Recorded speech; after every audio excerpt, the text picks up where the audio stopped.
time varying fields, Maxwell's equations series on electromagnetic field theory, lecture number 3.40. In the present session, our focus is on Maxwell's equations. Maxwell's equations are four in numbers: Ampere's law, Faraday's law, Gauss law, and another law sometimes called Gauss law for magnetic fields. All these four laws put together, they are called Maxwell's equations. These are available in two forms: static form and dynamic form. Static form is meant for static fields, whereas dynamic form is for time varying fields. In each one of these two forms, there exists differential form and integral form. Differential form gives curl and divergence of fields, whereas integral form involves MMF, that is magneto-motive force, EMF, that is electromotive force, electric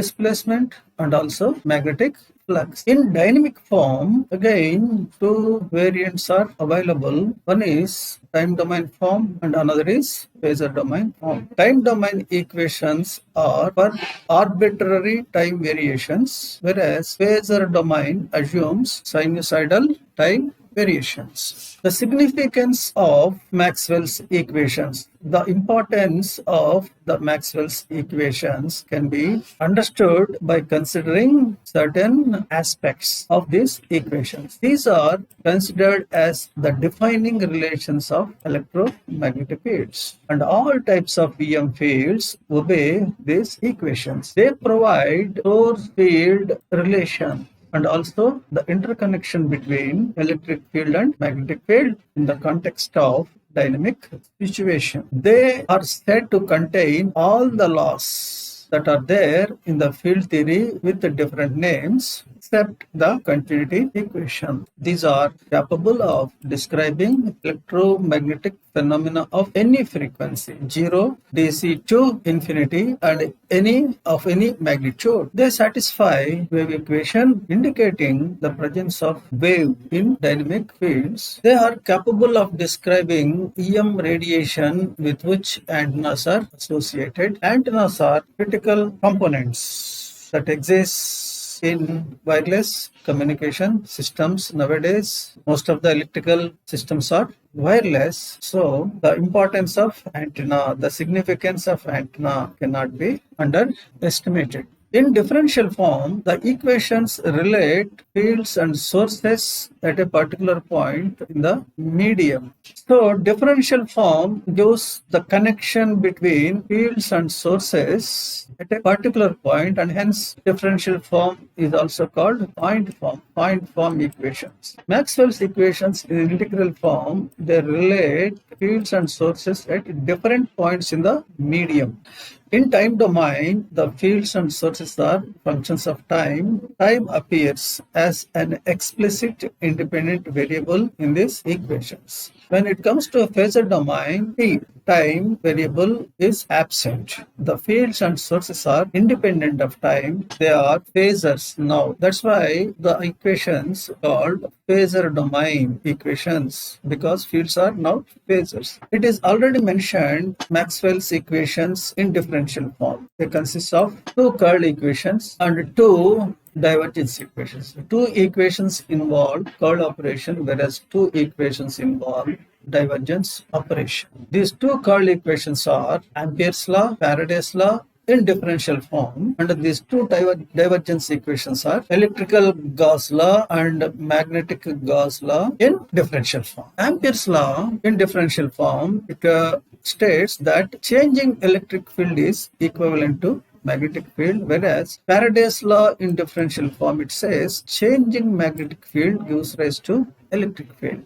Gauss law in differential form, electric Gauss law in differential form states that electric fields are diverging in nature, whereas magnetic Gauss law states that magnetic fields are non-diverging in nature, implying that magnetic monopoles do not exist in nature. Now we spend some time on Maxwell's equations integral form. Here One involves MMF, one involves EMF, one involves displacement, and another involves flux, magnetic flux. What is this MMF equation? MMF equation is, it gives magnetomotive force. In fact, it is Ampere's law in integral form. It states magnetomotive force around a closed path is equal to electric current through that path.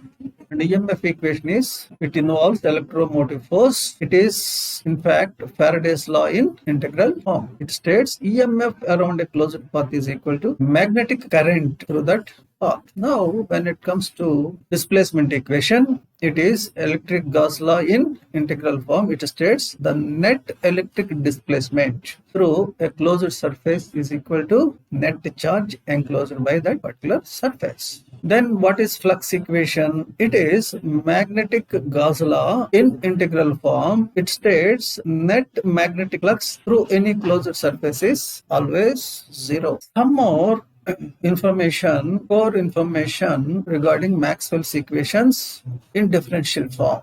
One more thing also I want to tell you, we are discussing about Maxwell's equations that are meant for dynamic fields. Now, we can see here 4 equations. Del cross H equal to J plus dou D by dou T, or curl H is equal to current density, conductive current density plus dou D by displacement current density, dou D by dou T. Del cross E or curl E is equal to minus dou B by dou T, del dot D equal to rho, del dot B equal to 0. Here time is there in the equations. It is visible. So we can say these are time domain equations. Curl H, curl E, div D, div B, they involve the operator del. Del is a differential operator, so we can easily understand why these are said to be in differential form. P is visible, it is appearing, one can see, that's why time domain. Differential operator is there, that's why they are said to be in differential form. Here H, D, J, rho all carry their usual meanings. H means magnetic field intensity, J is conductive current density. According to Ohm's law in point form, it is equal to sigma multiplied by electric field intensity plus dou D by dou T. This is displacement density. This equation is Ampere Maxwell's equation, or Ampere's law modified by Maxwell. Del cross E or curl E equal to minus dou B by dou T. This is the Faraday's law. E is electric field intensity, B is magnetic flux density. Del dot D equal to rho. This is Gauss law. Here D is displacement density, electric displacement density. Rho is volume charge density. Del dot B or div B, divergence of B, is 0. This can be stated in the word form like this. Curl of first one, curl of magnetic field at a point in the field is sum of conduction current and displacement current densities at the. This is Ampere Maxwell's law. The second one, Faraday's law, states curl of electric field at a point in the field is equal to negative time rate of change of magnetic flux density at that point. The third one, divergence of electric displacement density at a point in the field is equal to volume charge density at that point. The fourth one, magnetic Gauss law, states divergence of magnetic flux density at a point in the field is 0. Now we move on to integral form of these equations. Here you can see T is there in these equations. Here in the first equation T is it is there in the second equation also. Curl here also T is there. So one can easily understand why these are said to be in time domain. And also in these equations you can find integrals. Integral sign is there. First equation, second equation, third equation, fourth equation also. Of course, these are all closed integrals. First two involve closed line integral, whereas last two involve closed surface integration. But integration is there in all the four. So one can easily understand why these are said to be in integral form. One can see the first equation is Ampere Maxwell's law in integral form. Second one is Faraday's law in integral form. Third one is Gauss law in integral form. Fourth one is magnetic Gauss law in integral form. Word form is also available. In word form, the first equation can be stated as the MMF, magnetomotive force around a closed path, is equal to conduction current plus time derivative of electric displacement through any surface bounded by the path. See, in all these equations, for example, if you consider consider first equation. Left hand term involves line integral. Right hand term involves surface integral. Integration over surface. The surface over which we are supposed to integrate on the right hand side, this surface is related to the line, a closed line over which the left hand side integration is performed. The relation is the surface is the one which is bounded by the closed line, the left hand side of the equation. Same is applicable, same connection is there applicable in the second equation also. Okay. So second equation says the EMF around a closed path is equal to negative time rate of change of the magnetic flux through any surface bounded by that path. Third equation, word form is net electric displacement through the surface enclosing a volume is equal to the total charge within that volume. Fourth equation, net magnetic flux emerging through any closed surface is equal to 0. Now, so far we discussed time domain. Now we come to phasor domain or phasor form equations. In phasor form also we have again two variants. One is differential form, another is integral. Curl of H is equal to J plus J omega epsilon E. This is Maxwell's law in phasor form. Del cross E equal to minus J omega mu H. This is Faraday's law. Third one is Gauss law. Fourth one is Gauss law for magnetic fields. Of course, now one can easily understand why they are called differential form. Reason is operator is there, del operator. It is a differential operator. Therefore, differentiation. Right. When it comes to integral form, integral sign is there. Same equations when converted into integral form, we have h dot dl equal to integral j plus j omega epsilon e dot dA. Similarly, integral e dot dl equal to minus j omega mu h dot dA. Integral d dot dA is q enclosed. Integral b dot dA is 0. So first set is differential form, second set is integral form. When you compare differential form of phasor form with differential form of time domain equations, you can find that in phasor form and in phasor domain, dou by dou t in time domain is replaced. Dou by dou t place is taken over by j omega. So to move from time domain to phasor domain, one needs to do simply replacing dou by dou t by j omega. So this is visible. One can easily see. Another change is also there when one moves from time domain to phasor domain. Time domain form to phasor domain form. What is that? In time domain, fields H, E and sources J, rho, they are all functions of time. But in phasor domain form, T disappears. They are no more functions of time. That is another difference between time domain and phasor domain forms. One is visible, that is dou by dou t corresponding to j omega. Another is invisible, that is absence of t from fields and sources. Let us move further. Constitutive relations. The electrical permittivity epsilon, magnetic permeability mu, and conductivity, electrical conductivity sigma. These three parameters, they describe the nature of the medium. These three are called constitutive parameters. There are three relations. These relations are called constitutive relations. What are these three constitutive relations? The three relations connecting electric displacement density with field intensity,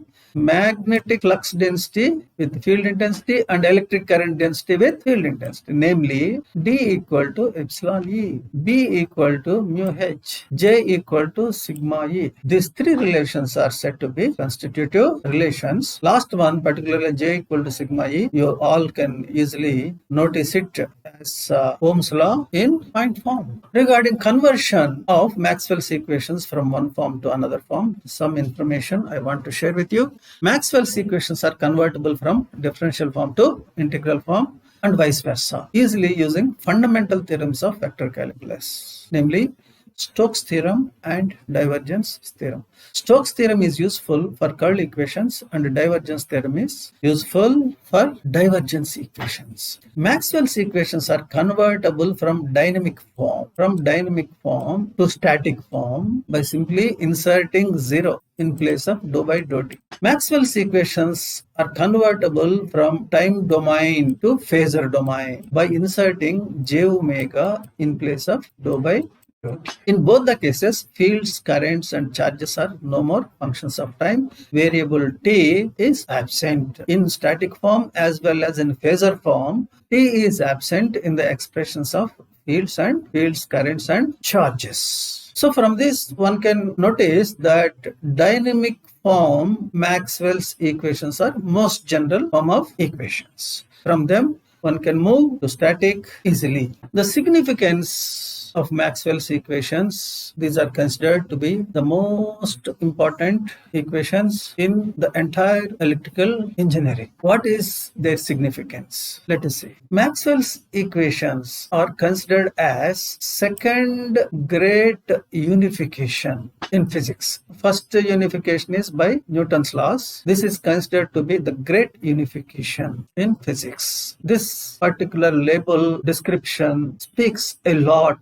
about the significance of Maxwell's equations. Okay. Creation of fields. Maxwell's equations clarify how the fields can be created directly from charges or currents, or indirectly or equivalently from one time varying field by defining the origin of those fields and their relationships to each other. When it comes to static fields, static electric field, it can be generated or it is created by stationary charge distribution. When it comes to steady magnetic fields, they are created by DC direct currents. But when it comes to dynamic fields, it is a field that creates another field. It is magnetic field that creates electric field. It is magnetic field that creates electric field. All these connections between sources and fields, they are provided by Maxwell's equations. Interdependence of the fields. The time varying fields, both electric and magnetic, at a point obey Maxwell's equations. This fact can be used to compute the fields in several situations. In the absence of relations connecting the time varying fields with their sources, this observation is very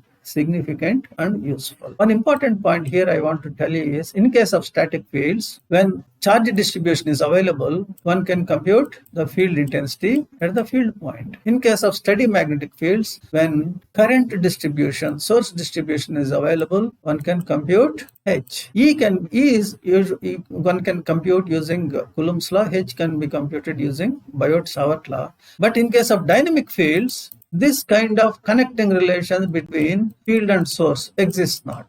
So how to find out E? How to find out H? Maxwell's equations are the only thing that are available right now. Existence of EM waves. Maxwell's correction leads to the development of wave equations. The field intensities of time varying fields obey wave equations, proving the existence of wave or energy flow in the time varying fields. From the wave equations, it can be inferred that propagation of EM waves is at a finite speed equal to that of light in free space. Another important implication of Maxwell's equations is light itself is an electromagnetic wave. Prior to the development of electromagnetic wave theory, light is considered to be away from electromagnetic field theory. But once this wave theory, electromagnetic wave theory got developed, they noticed that light is an electromagnetic wave. Now, characterization of materials. They are capable of simple characterization of materials in terms of constitutive parameters, as these are linear superposition lies. Maxwell's equations are linear. So superposition principle can be applied to solve several problems easily. That is, the total electric field E is equal to that due to sum of contribution of all charges present, and total magnetic field at any location is equal to that due to sum of contributions of all source, charge, and current densities present. This is superposition principle. In this slide, you can find various forms of Maxwell's equations being given in a tabular form. Not only that, their interconnection is also portrayed here. Maxwell's equations, static form, dynamic form. These are static form equations. Differential form, del cross, curl H, curl E, divergence D, divergence H. integral form, MMF, EMF, this is electric flux, this electric displacement, this is magnetic flux. And in dynamic form, as already mentioned, two variants are available, time domain, phasor domain. In time domain, again, differential form, integral form. In phasor domain, again, differential form, integral form. The connection between time domain and phasor domain, dou by dou t, j omega, their equivalence or connection, and the relation between time domain and DC, their transformation from time domain to static form by replacing dou by dou t with a zero. All these are being given in a easily understandable form. So this is what I want to share with you for this session. Thank you.